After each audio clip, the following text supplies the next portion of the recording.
जंगल में गर्म हवाएं बढ़ रही थीं क्योंकि मौसम बदल चुका था।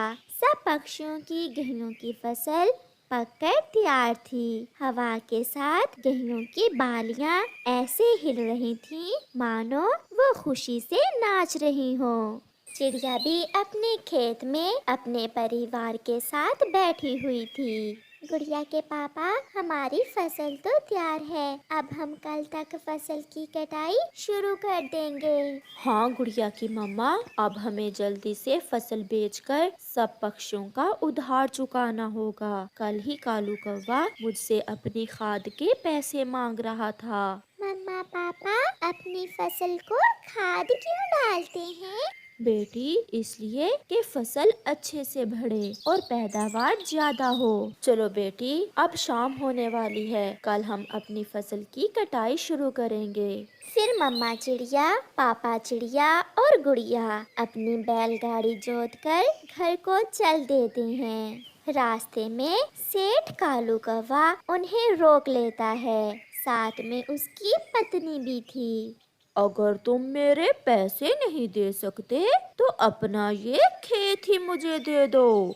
नहीं नहीं भैया जी, अगर हम खेत आपको दे देंगे तो हम कहाँ से खाएंगे? हमारी फसल पककर तैयार है। हम कल ही अपनी गेहूं की फसल की कटाई शुरू कर रहे हैं। और फिर फसल बेचकर हम आपको आपकी खाद के पैसे लुटा देंगे। देख लो चिड़िया, अगर 2 दिन तक तुमने हमारे पैसे वापस ना किए तो हम तुम्हारे खेत पर कब्जा कर लेंगे। पहले बता रहे हैं, 2 दिन याद रखना।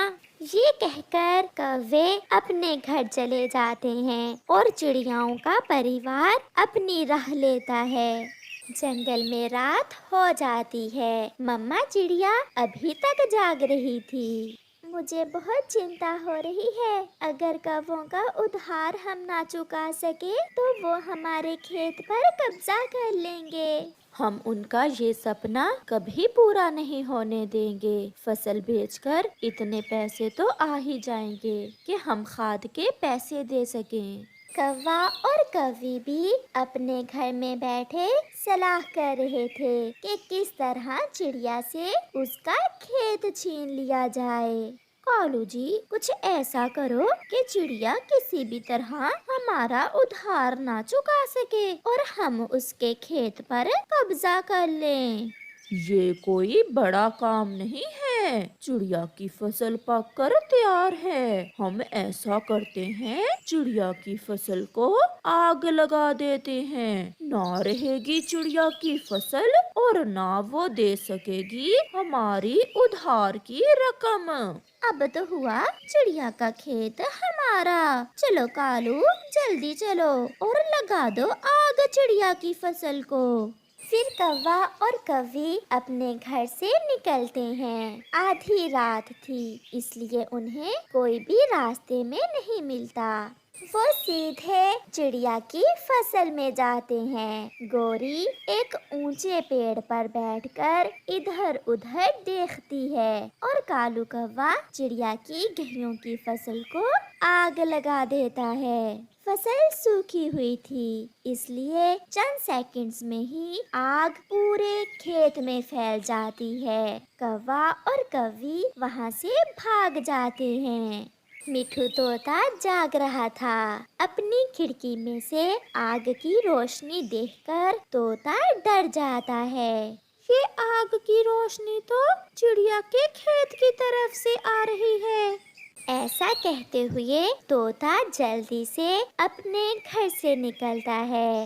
नहीं, ऐसा नहीं हो सकता। चिड़िया की पूरे साल की मेहनत चली गई। मिठू भागकर चिड़िया के घर जाता है, जो खेत से थोड़ी दूर था।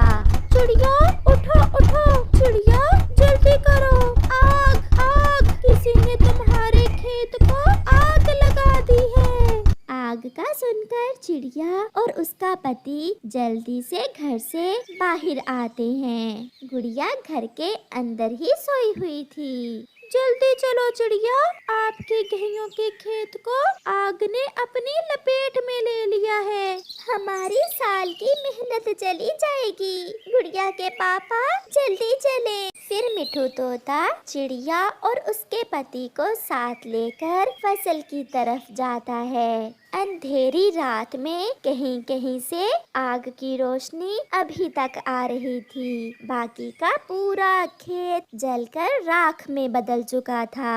गेहूं की सुनहरी बालियां काले कोयले में बदल चुकी थीं। पापा चिड़िया तो अपनी पत्नी से अपने आंसू छुपा रहा था, मगर मम्मा चिड़िया के आंसू थे कि रुकने का नाम ही नहीं ले रहे थे। सब बर्बाद हो गया, सब जल गया। अब हम उन कौवों का उद्धार कैसे वापस करेंगे? आप चिंता न करें चिड़िया, ऊपर वाला बेहतर ही करेगा। सुबह हो जाती है। गुड़िया जब अपने मम्मा और पापा को घर में नहीं देखती तो वो अपने खेत की तरफ उड़ती है। मम्मा, ये क्या? ये सब कैसे हुआ? चुप कर जाओ मेरी बेटी, शायद ये सब हमारे भाग्य में था। कालू, अब तो चिड़िया के खेत से आग बुझ चुकी होगी। चलो जाकर चिड़िया से बात करते हैं।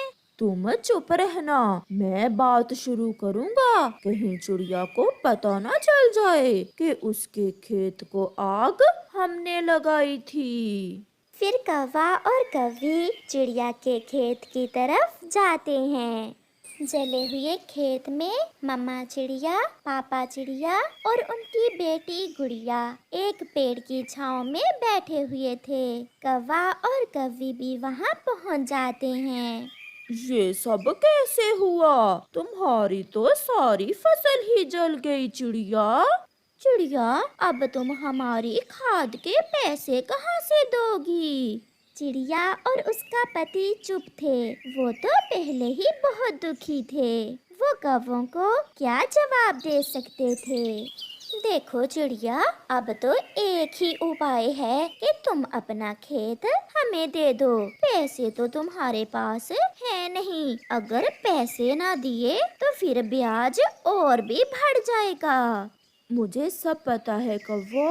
अगर पता है तो फिर तुम यहाँ से जा सकते हो। आज से ये खेत हमारा हुआ। मिठू तोता भी भागता हुआ कबूतर के पास जाता है। साहिब जी, अगर आप चिड़िया के उधार की रकम अदा कर दें तो मैं वादा करता हूँ कि चिड़िया अगली फसल बेचकर आपके पैसे लौटा देगी। मैं पैसे तो दे देता हूँ, मगर याद रखना चिड़िया अपनी फसल मुझे ही बेचेगी और मैं उससे फसल अच्छे दामों खरीद लूँगा। आप चिंता न करें, अब के बाद चिड़िया अपनी हर फसल आपको ही बेचा करेगी। फिर कबूतर पैसों की थैली लेकर मिट्ठू के साथ जाता है और जाकर कबूतर चिड़िया को पैसे दे देता है। चिड़िया, ये आपकी अगली फसल का एडवांस रहा और बाकी की बात आपको मिट्ठू बता देगा। चिड़िया ये सब देखकर बहुत हैरान थी। कौवो, तुम अपने पैसे लो और यहाँ से भाग जाओ और फिर कभी दोबारा इस तरफ ना आना। कालू जी, ये क्या हुआ? हमारा सारा प्लान फेल हो गया। फिर कौवे अपने पैसे लेकर वहाँ से चले जाते हैं। अगर आप जैसे दोस्त हो तो कोई भी मुश्किल बड़ी नहीं होती। आप दोनों का बहुत बहुत धन्यवाद। और कबूतर भैया, अब हम सब मिलकर पहले से भी ज्यादा मेहनत करेंगे और इस खेत में अब मकई की फसल उगाएंगे। फिर वो सब चिड़िया की बैलगाड़ी पर बैठकर वहाँ से चले जाते हैं।